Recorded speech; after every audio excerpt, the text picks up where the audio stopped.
بسم الله الرحمن الرحيم. سبحانك لا علم لنا إلا ما علمتنا إنك أنت العليم الحكيم. صدق الله العظيم. تحيات عاطرات للطلبة والطالبات الفرقة الأولى لغات وترجمة فورية.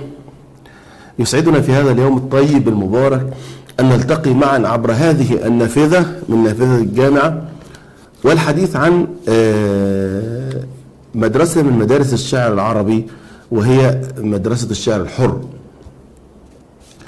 طبعا مدرسة الشعر الحر قيل عن المسمى كثير من الأقاويل: مدرسة الشعر التفعيلة، الشعر الحديث، الشعر المرسل. طبعا هناك أقاويل كثيرة حول هذه المدرسة، ولكن دعونا قبل أن نخوض ونقول في مدرسة الشعر التفعيلة أو الشعر الحر أن نذكر بما تحدثنا عنه فيما مضى، حتى نكون على بينة مما ذكرناه من قبل. طبعا كانت هناك أكثر من محاضرة حول الشعر العمودي حتى نربط الحدث السابق باللاحق. الشعر العمودي حافظ إبراهيم وقصيدته الشهيرة اللغة العربية تنع حظها بين أهلها، ثم أخذنا قصيدة المتنبي فخر واعتزاز، وقلنا طبعا كلاما كثيرا في هذا المجال، وتحدثنا عن المتنبي وعن قصته مع سيف الدولة الحمداني، وكيف كان هناك مجموعة من الشعراء وشوا به إلى هذا الرجل حتى يقطع عنه العطاء، لأن المتنبي كان يعيش على هذه العطاءات، وكان طبعا شاعرا من شعراء العرب الكبار الذين يعني نفخر بهم، وقد أضاف إضافات عظيمة للشعر العربي.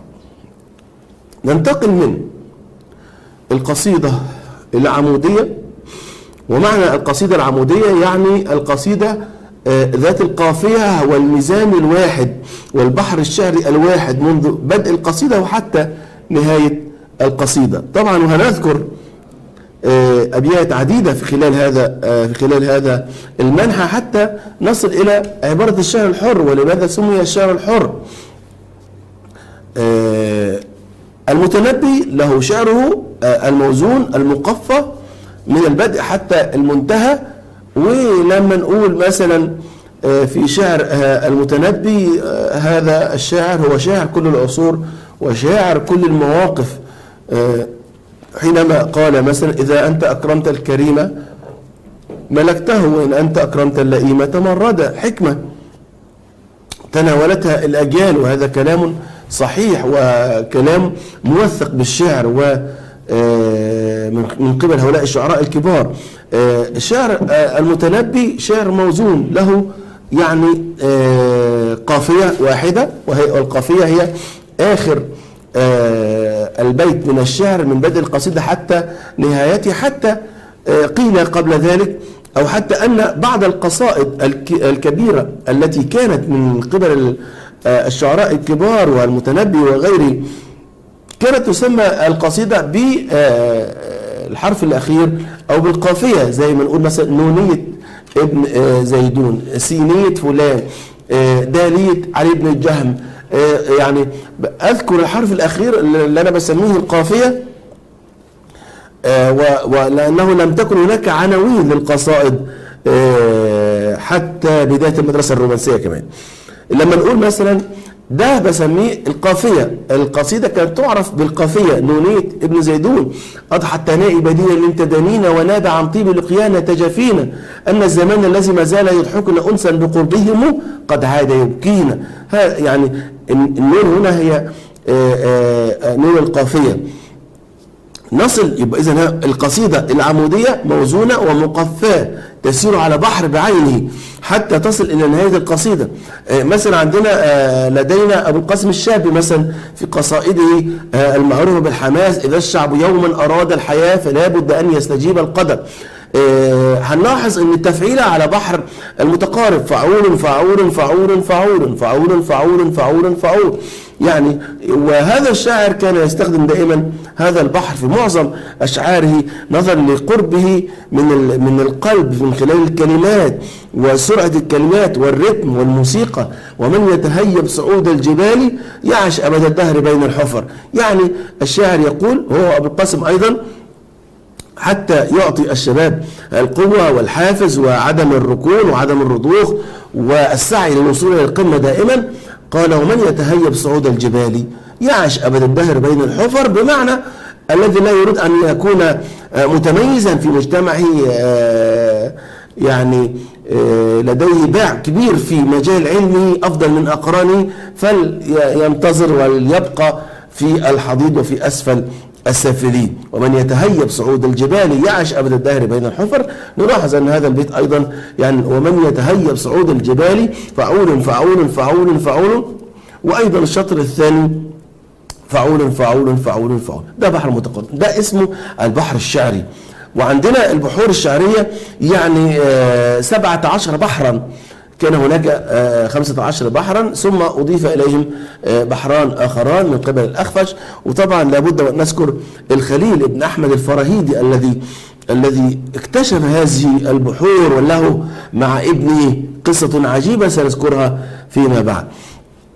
البحور مثل البحر الرجز الكامل، البحور 15 بحرا من بحور الشعر، أي أن الشاعر كان ينظم قصيدته على بحر بعينه، وفي نهاية البحر في قافية يسير عليها، حتى وصلنا إلى المدرسة الرومانسية وبدأ هناك تغيير في القوافي.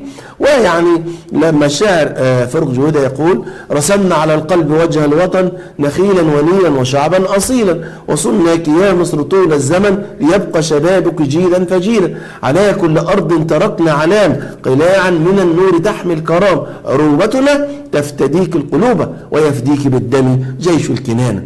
نلاحظ أن القافية تغيرت، ولكن الوزن الشعري فعول فعول فعول فعول أيضا بحر سهل وجميل.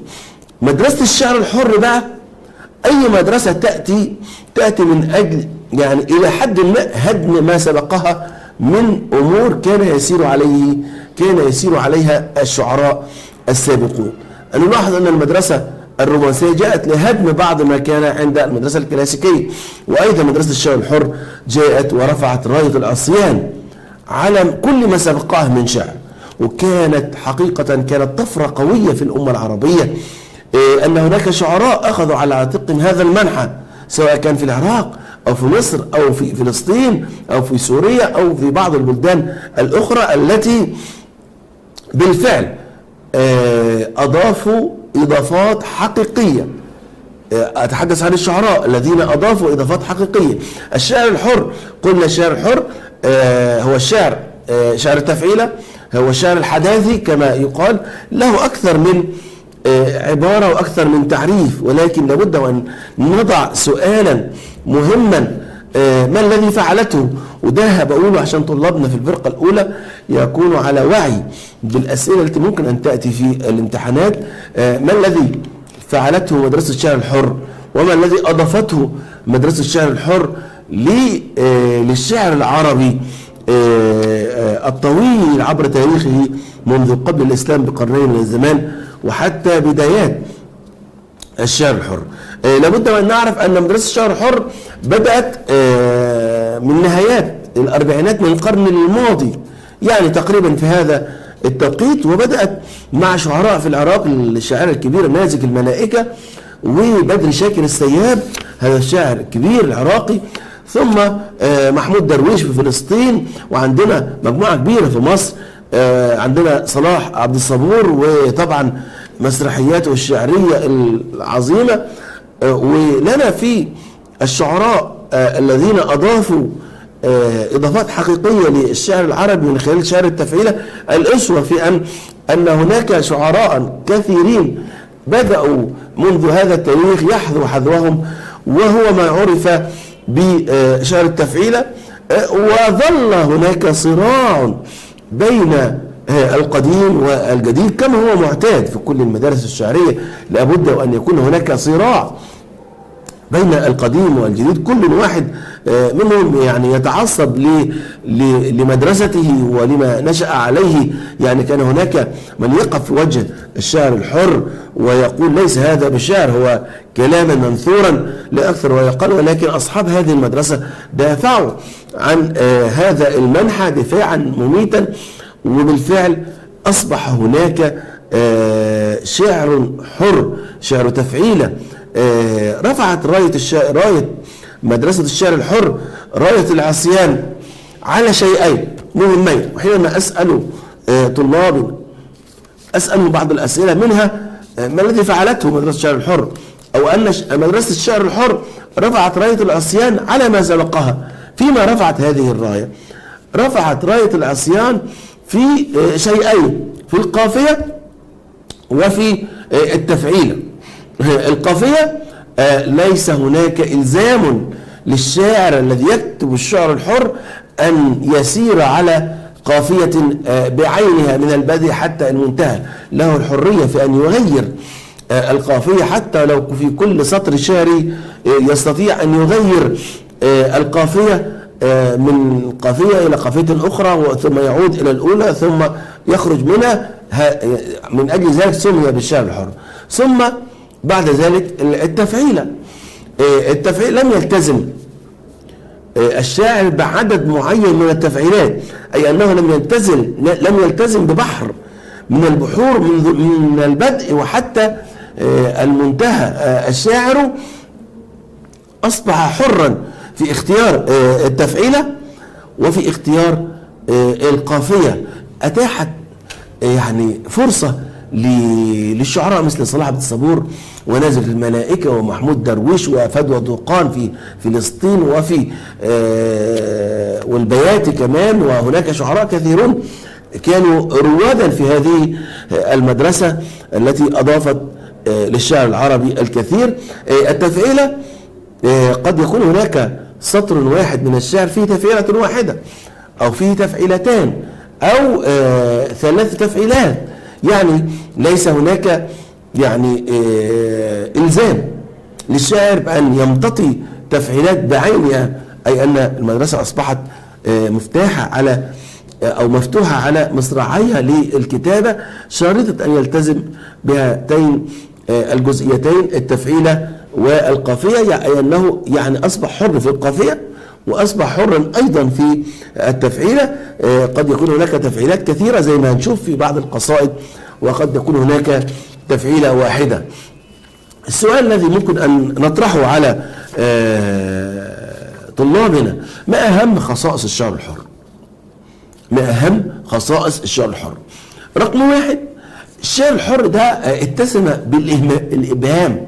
يتسم الشعر الحر بالإبهام والغموض في بعض الأحيان، لدرجة أن المتلقي يسعى حثيثا من أجل الوصول إلى فهم ماذا يريد أن يقول هذا الشاعر، وتكون هناك يعني بعض الصعوبات في فهم هذه القصيدة وغيرها، أو بعض العبارات اللي موجودة في النص. ده من أهم خصائص الشعر الحر.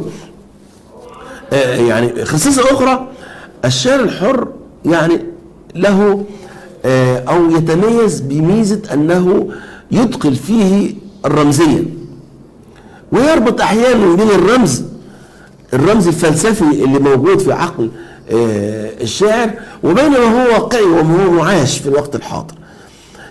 يبقى في إبهام، خصيصة، في رمزية في الشعر، في ربط بين الرمزية والواقعية، في خصيصة أخرى وهي التفعيلة. لم يلتزم الكاتب بعدد معين من التفعيلات أو الشاعر، وأيضا القافية. يبقى كسر، كلمة الكسر هنا في مكانها، كسر نظام الشعر القديم ونظام الشعر العمودي. واحنا قلنا الشعر العمودي هو الشعر الذي يلتزم فيه الشاعر بقافية واحدة وببحر شعري واحد منذ البدء حتى المنتهى، لدرجة أن هناك قصائد كما قلت عرفت بالقافية الخاصة بها.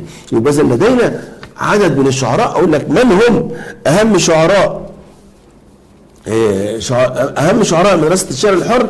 طبعا هنذكر لي مجموعة كبيرة من الشعراء على رأسهم نازك الملائكة، الشاعرة العراقية التي ولدت ببغداد وتعلمت وقدمت رسالتها في أمريكا للحصول على درجة الدكتوراه، وكان لها باع من الثقافة والفكر والإبداع، وأثرت هذه الشاعرة على جيل كامل من الأدباء والشعراء والكتاب، وأضافت إضافات حقيقية للشعر وتأثر بها الكثيرون، سواء كان في مصر أو في سوريا الحبيبة أو في لبنان أو في بعض الدول العربية الأخرى. نازك الملائكة.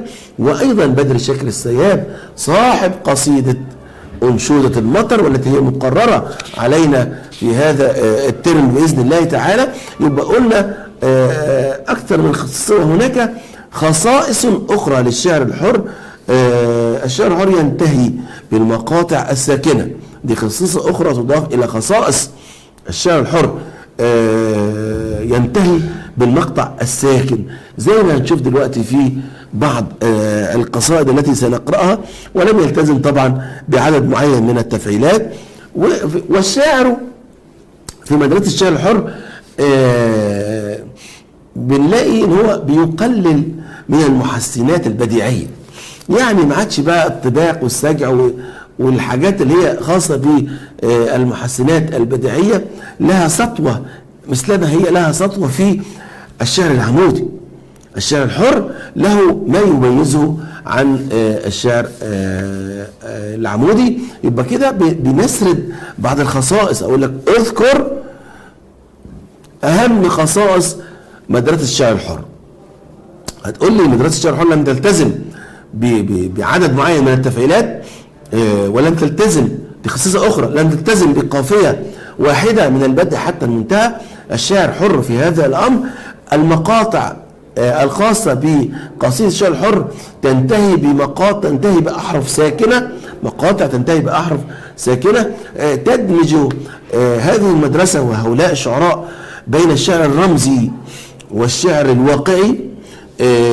تتميز قصائد مدرسة الشعر الحر بالغموض، وده اللي احنا بنسميه من أهم خصائص مدرسة الشعر الحر. يبقى عرفنا من هم الشعراء اللي هم اللي أسسوا المدرسة، ومتى كان هذا التأسيس في نهايات الأربعينات من القرن الماضي.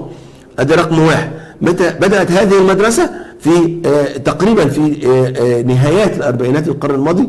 ثم من هم أهم شعراء هذه المدرسة؟ قلنا بدر شاكر السياب في العراق، نازك الملائكة في العراق الحبيب، ثم محمود درويش، والأجيال التي جاءت بعد ذلك وأضافوا إضافات رائعة لمدرسة الشعر الحر، وفجوة طوقان، وعندنا في مصر صلاح عبد الصبور، والذي له مسرحياته التي كان لها أثر كبير في تغيير مفاهيم عند الناس حول جزئية الشعر الحر. وطبعا أحمد شوقي له أيضا في مسرحيات شعرية عديدة. لنا أن نتخيل أن هذه المسرحية كاملة تكتب شعرا. احنا عندنا بإذن الله تعالى قصيدتان للحفظ، وهناك قصيدة أخرى بناخدها إن شاء الله ولكن ليست للحفظ. عندنا قصيدة الفتوحات لأمل دنقل، قصيدة، وطبعا دي قصيدة مشهورة جدا، قصيدة الخيول. وهذه القصيدة فيها معاني هنعرفها وندرسها مع بعض ونطبق عليها خصائص مدرسة الشعر الحر. أنا هقرأ لحضراتكم القصيدة، وأيضا عندنا قصيدة أخرى مهمة جدا، وهي قصيدة أنشودة المطر لبدر شاكر السياب. واللي حقيقة حينما ألمح في السماء غيمة أو بعض القطرات من المياه تتناثر من السماء، أتذكر مباشرة قصيدة بدر شاكر السياب أنشودة المطر. يقول الشاعر أمل دنقل، طبعا أمل دنقل من رواد مدرسة الشعر الحر أيضا: الفتوحات في الأرض مكتوبة بدماء الخيول، وحدود الممالك رسمتها السنابك، والركابان ميزان عدل يميل مع السيف حيث يميل. اركضي أوقفي الآن أيتها الخيل لست المغيرات صبحا، ولا العاديات كما قيل ضبحا، ولا خضرة في طريقك تمحى، ولا طفل أضحى إذا ما مررت به يتنحى. وها هي كوكبة الحرس الملكي تجاهد أن تبعث الروح في جسد الذكريات بدق الطبول، ارقضي كالسلاحف نحو زوايا المتاحف. هذه قصيدة وهي موجودة عندنا في الكتاب بتاعنا لأمل دنقل، قصيدة الخيول، قصيدة مهمة جدا. يمكن هذه القصيدة تذكرنا ببعض الأبيات الشعرية التي قيلت حول الهوية وحول الكيان، الهوية العربية والتاريخ العربي العظيم، زي ما قال شاعر مؤخرا: كفكف دموعك وانسحب يا عنترة، فعيون عبلة أصبحت مستعمرة، ولتبتلع أبيات فخرك صامتا، فالشعر في عصر القنابل ثرثرة، والسيف في وجه البنادق عاجز، فقد الهوية والقوة والسيطرة. أبيات غاية في الجمال وفي الروعة، يعني بتتحدث عن واقعنا العربي المعيش الآن. كفكف دموعك وانسحب يا عنترة، فعيون عبلة أصبحت مستعمرة، ولتبتلع أبيات فخرك صامتا، فالشعر في عصر القنابل ثرثرة، والسيف في وجه البنادق عاجز، فقد الهوية والقوة والسيطرة. أيضا يتحدث أمل دنقل عن الفتوحات وعن التاريخ العربي. الفتوحات في الأرض مكتوبة بدماء الخيول. ولما أقول الخيل، حينما نذكر كلمة الخيل، لما يأتي شاعر جاهلي ويذكر كلمة الخيل، أو شاعر عباسي ويذكر كلمة الخيل، زي ما قال المتنبي: الخيل والليل والبيداء تعرفني، والسيف والروح والقرطاس والقلم. طبعا بيتكلم عن شجاعته وعن براعته. هنا الخيل هوية من الهويات، بمعنى ان لما اقول الخيل اي ان هناك الخيل التي يركبها الفرسان ويحاربون، يعني كانت وسيلة من وسائل الحرب منذ عهد قريب قبل هذه الاختراعات. ولكن لما يأتي الشاعر في العصر الحديث ويتحدث عن الخيول، فده فيه رمزية للخيول العربية الأصيلة، ورمزية للنهوض بحال الأمة وما حدث لها في هذه الأوقات. إذا الخيل رمز من، يعني ولما بنلاقي مثلا شاعر زي مصطفى الجزار يذكر عنترة ويذكر القيم العربية، فهو بيسخر من حال الأمة في هذا الوقت، فيقول: كفكف دموعك وانسحب يا عنترة، فعيون عبلة أصبحت مستعمرة، ولتبتلع أبيات سيفك، بمعنى فلتبتلع أبيات سيفك أبيات فخرك صامتا. يعني خذ هذه الأبيات التي تفتخر بها بنفسك وكن صامتا، لا تتحدث. ليه لا يتحدث عنترة الآن؟ السيف أصبح عاجز دلوقتي في مواجهة القنابل. هنا يعني لكل وقت زمان، السيف كان زمان، لكن الآن أصبح ليس هناك مجال للحرب بالسيف. لذلك مصطفى الجزار بيسخر من حال الأمة. وأيضا حينما يتحدث عن عنترة فبنتذكر معه فرس عنترة والخيل وما إلى ذلك. هنا أيضا بيعيد لنا الذاكرة أمل دنقل في هذه القصيدة: الفتوحات في الأرض مكتوبة بدماء الخيول، وحدود الممالك رسمتها السنابك، والركابات ميزان عدل يميل مع السيف حيث يميل. اركضي للخيل، اركضي أوقفي الآن أيتها الخيل، لست المغيرات صبحا، ولا العاديات كما قيل ضبحا، ولا خضرة في طريقك تمحى، ولا طفل أضحى إذا ما مررت به يتنحى. وها هي كوكبة الحرس الملكي تجاهد أن تبعث الروح في جسد الذكريات بدق الطبول، أي إشعال الحرب من أجل إعادة الكرامة لهذه الأمة. اركضي كالسلاحف نحو زوايا المتاحف. طبعا قصيدة طويلة، ولكن أخذت منها هذا المقطع. نلاحظ على هذه القصيدة أن هناك أكثر من تفعيلة. يعني مثلا في البدء يقول الشاعر: الفتوحات في الأرض مكتوبة بدماء الخيول. ده سطر، ونلاقي عدد تفعيلاته أكبر من الذي سيأتي بعده. بعديه وحدود الممالك تفعيلة، رسمتها السنابل برضو تفعيلة، وتحت والركابان، ويشرح ميزان عدل يميل مع السيف تفعيلة طويلة. ثم حيث يميل نلاحظ أن هناك التفعيلة بالفعل قد تكون تفعيلة واحدة أو اثنتين أو ثلاث تفعيلات. نأتي إلى قصيدة أخرى من قصائد مدرسة الشعر الحر، وهي قصيدة أنشودة المطر للشاعر بدر شاكر السياب. هذه القصيدة يقول فيها: عيناك غابة نخيل ساعة السحر، أو شرفتان راح ينأى عنهما القمر. يخلط الشاعر هنا برضو بين شعر التفعيلة وشعر الموزون المقفل. عيناك حين تبسمان تورق الكروم، وترقص الأضواء كالأقمار في نهر، يرج المجداف وهنا ساعة السحر، كأنما تنبض في غوريهما النجوم. أنشودة المطر تفعيلة مطر، بعدها مطر، بعدها مطر، ثلاث تفعيلات.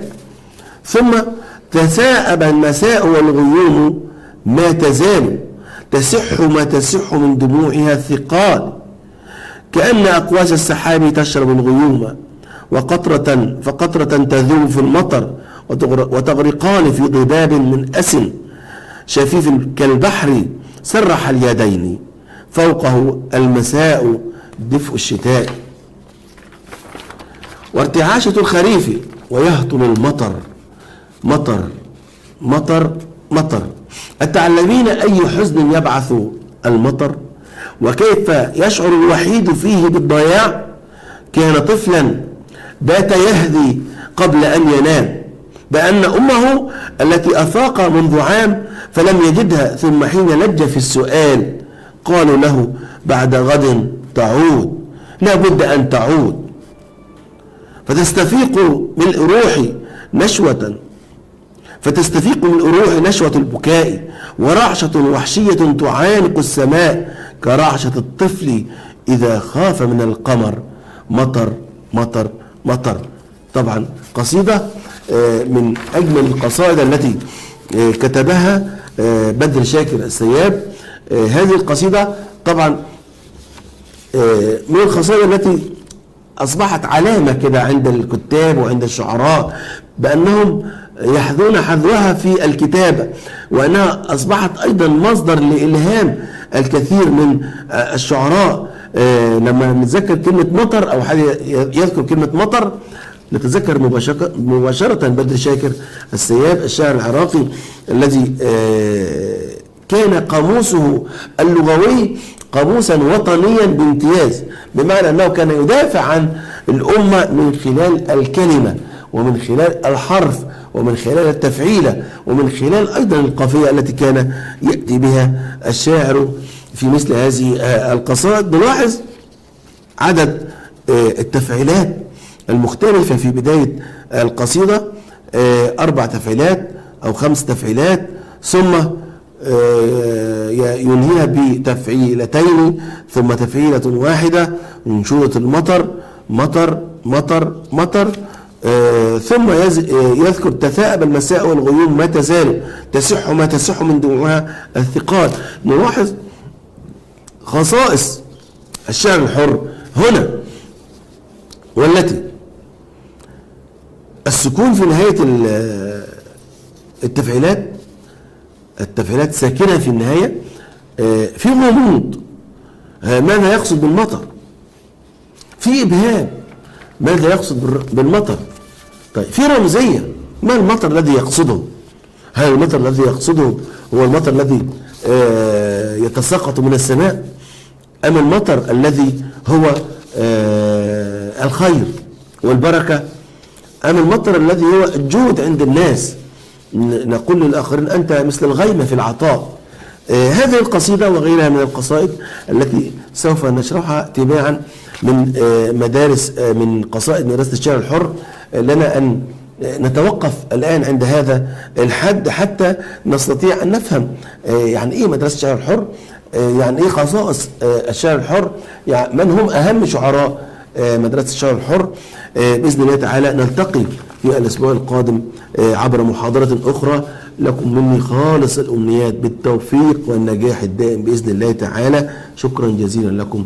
كان معكم دكتور عزوز علي إسماعيل.